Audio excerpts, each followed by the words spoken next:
and welcome back to another Sims 3 speed build. So today I am working in my custom world Stone Ridge Valley.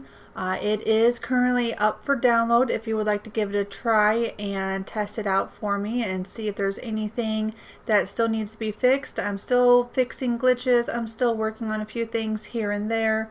You'll just need to go to my Patreon page, which I do have linked below in the description box. And all you need to be is just a member. You don't have to pay for anything, just a free membership on my Patreon page. And that will get you the free download of the current version of it. Now for my paid patrons, of course, they do get a little something special. So they get the world with new lots and any of the fixes before the free release. So there's always that perk if you would like. But like I said, you can get it for free just by being a free member. So the lot I am currently working on, this one I have decided to incorporate a horse barn since we have decided to go ahead and include pets into the requirements of the world.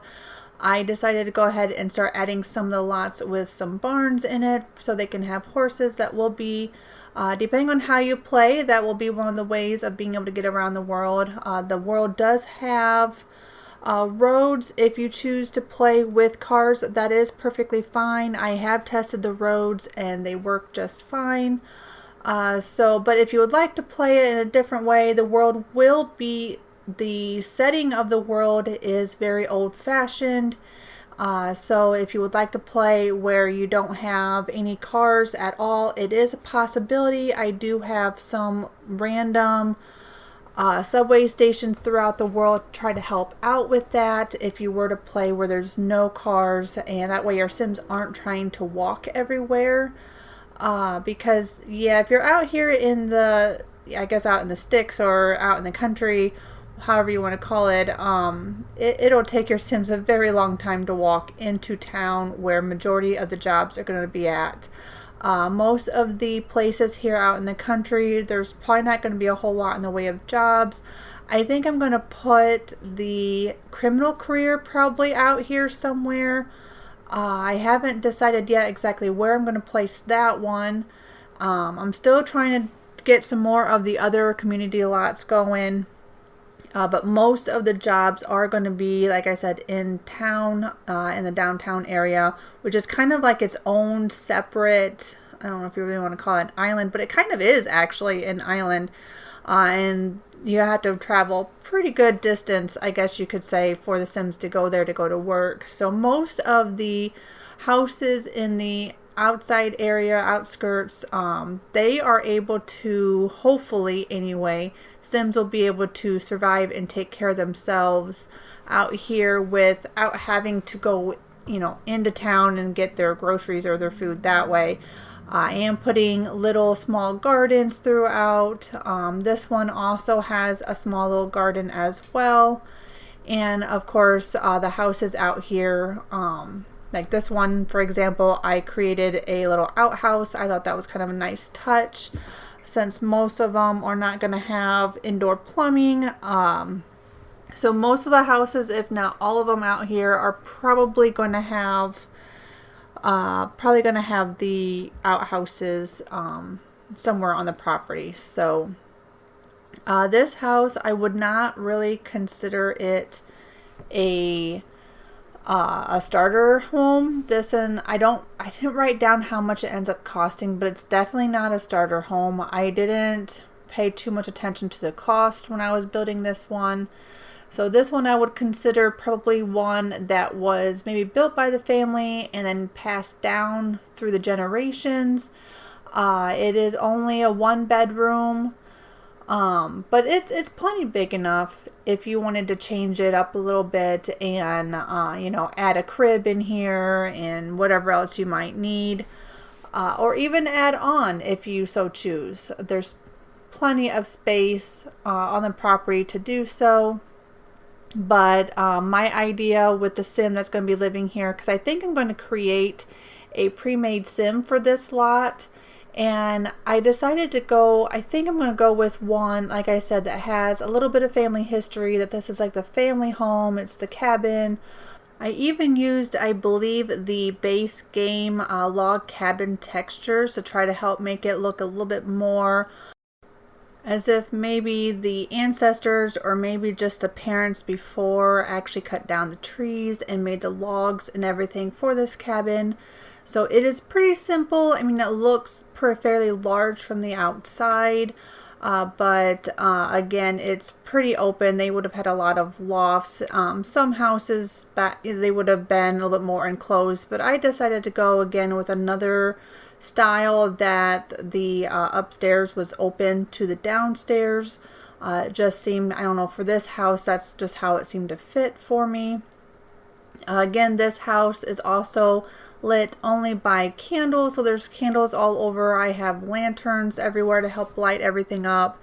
And the furnishings are also pretty simplified, nothing too extravagant. I even made a counter or a sink that looked like it had, that had the curtains and stuff underneath without any cabinets. I thought that was kind of a nice touch. Unfortunately, regardless of how old I want the house to look, there will always be things like refrigerators and the sinks. Can't really do a whole lot without custom content, or in fact, there might even be some store content items that might help out with things, but I'm doing what I can not to have any store content required for this world. I'm even trying to keep it as minimal on the packs as I can. I want this world to be able to be downloaded for as many people as I can. I don't want the requirements for it to be too much. So to do that, I'm keeping my game limited with how much I have installed. I've only got a few packs currently installed in my game to try to help with that. And I do plan on, once I released a final version of this world where I think for the most part it's complete, I then plan on making more lots and possibly more families. I'm not sure yet how I'm going to do everything for sure, but I'm going to incorporate then any store content that I might have, all the packs that I have, but I'm going to put that out as a like a save file. That way, if you don't have all of those items, it's not going to affect you with having the world. But of course, you can then download the save file, and I'm going to test my theory. I think you can download only the specific houses that you have the packs for, or the store content that you have for, and then you can get the save file and only those items will appear. I'm going to test that, but I think that's how it'll work. If you already know, go ahead and leave that down in the comments below. If you were to only download a couple of the houses of a save file, does it cause any problems? Does it only load what you have when you have the save file downloaded? I'm not really too sure. Like I said, I'm going to go ahead and test that, but if you already know, go ahead and leave that down below to help anybody else out. So that's my plan anyway for now, because being restricted on how many packs that I'm using and not being able to use any store content at all, I feel very restricted, and I have a little hard time trying to find the items I want because everything is moved and shuffled a little bit differently because I don't have as much in my game. And I keep thinking, oh, I want to put this in. Where is this object? I know I have it in the game, and only come to find out it's apparently in a pack that I don't currently have installed. So I am looking forward to being able to bring everything back in my game and build with everything that I had. But at the same time, I really need to get as much as I can done with the main world first. I want it to still feel as finished and polished as I can make it with the limited items that I do have. So I want to make sure your Sims still have the jobs that you're going to need. And I want to make sure there's plenty of like residential housing and stuff either in downtown or out in the country for your Sims.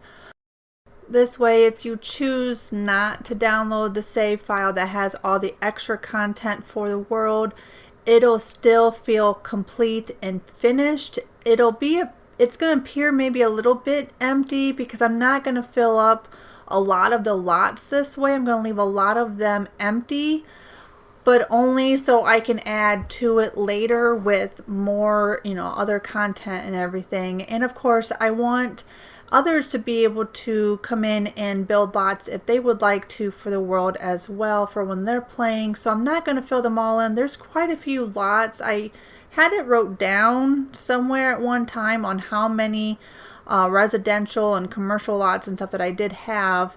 I am changing a lot of them. When I was originally doing the world, I just kind of generically made the lots residential, and as I decide where I want, say, the hospital, which I've already done, or like right now I am working on one of the schools for in the downtown area, I just kind of look at it and see and try to decide where do I want that to be, and then once I figure it out, I then just go in and change the file, the world type or the lot type to match the commercial lot that I'm working on. So at this point, I don't know, once I get it all complete, if I'm going to go back through and designate certain ones to be the commercial or the residential, community lots. I don't know if I'm going to go back and set those to something else. I think I'm just going to leave it because honestly, it's just as easy in game for anybody to go and change any of them however they would like to whatever type of community lot or residential lot that you want. So it's really not, I guess in my mind, necessary for me to go in and try to designate every lot on how I want it to be. If I want it to be a community lot or a residential lot, or do I want this to be the science facility? Like, I don't think I really need to go in and designate all those prior, just because I know it's quite easy, to go in afterwards and just change it yourself. So I think I'm probably just going to change them as I go and as I do them, and I'll probably just leave them as residential. And if you want to put something in that's a community lot, a park, or you want to add another rabbit hole or something like that in, you can just go ahead and change the lot type yourself and then add it, however you see fit. I just think that'll just be better than me trying to rack my brain trying to figure out what I think would go best, because I can't say for sure that I'm going to build everything.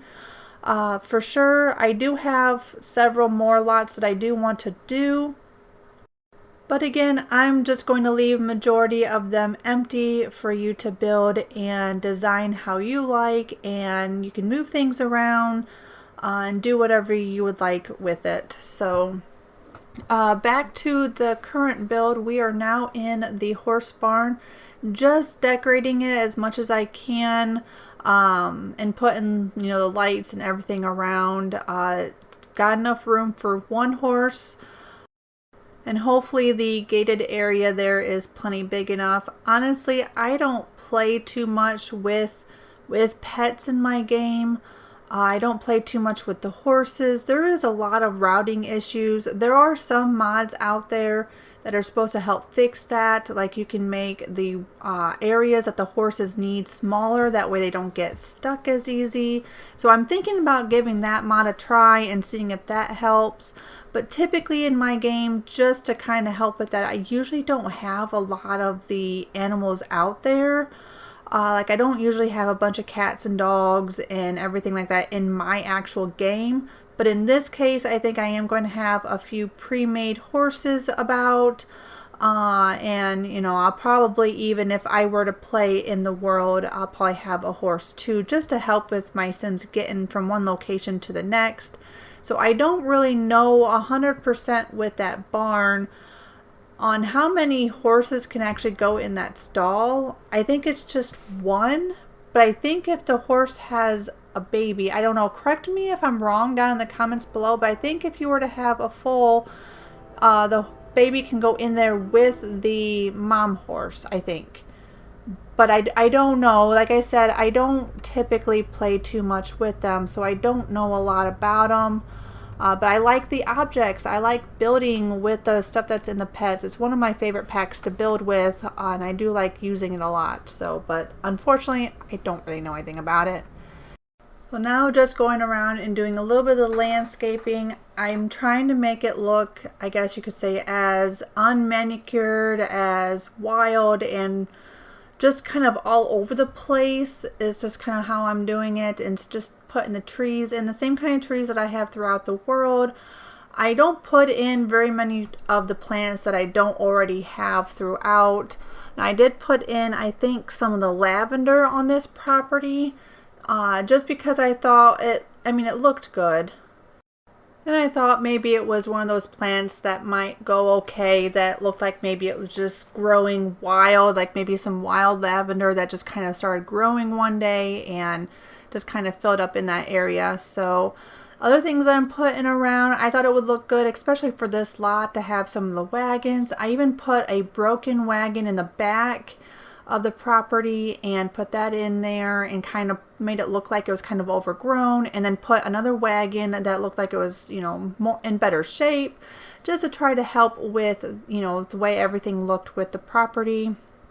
And then I had realized shortly after that I never put in a fireplace, so the sim unfortunately has no way of getting heat without the fireplace. So that's what I'm doing now, kind of a last minute thing. And then of course lowering it down just a little bit, because honestly I hate how tall the game makes the chimneys. They're, I don't know, in my mind they are extremely tall, like unrealistically tall. So I'm always going in and adjusting them and changing their height. I don't use any mods to separate the chimneys and get rid of pieces. It's just, as long as you have the move objects cheat on, it will allow you to take sections out, and you can usually move them around, and a lot of times the top of the chimney will then, you know, fall to the, you know, the next level down. But in some cases it doesn't, and unfortunately not that. I do have to use a mod to move. Like right here, I think I end up showing it right here. I'm using the mod. It's a builder tool. I have that in on my website. It should be towards the top of the list because it's one of the newer things that I've added to my game. That allows me to move some of the objects around that you typically can't move around with the regular cheats of the game. And in the case of the chimney, for whatever reason, the top of the smokestack there just was not wanting to drop down like it usually does. So I had to use it to move it down. So that's usually what I do with the chimneys, just to try to, you know, make them look a little bit more, I guess you could say, realistic. Because like I said, I do feel that those are quite tall, I think, for the houses. So, because they usually, I don't know what makes it determine exactly the height, but I just feel that they get way too tall. So anyway, here are the screenshots for the house. I hope you are enjoying this series. I hope you enjoy you like the way the world is looking and how it's coming out. Hopefully you choose to go onto my Patreon and download the world that is currently up for download and give it a try. Let me know in the comments of the videos, or let me know in the comments on my Patreon page whether or not there's any issues. Are you finding any problems with routing, stuff like that? Let me know, that way I can get those fixed. And again, thank you for joining me today with this build, and I will see you next time. Have a wonderful day. Bye.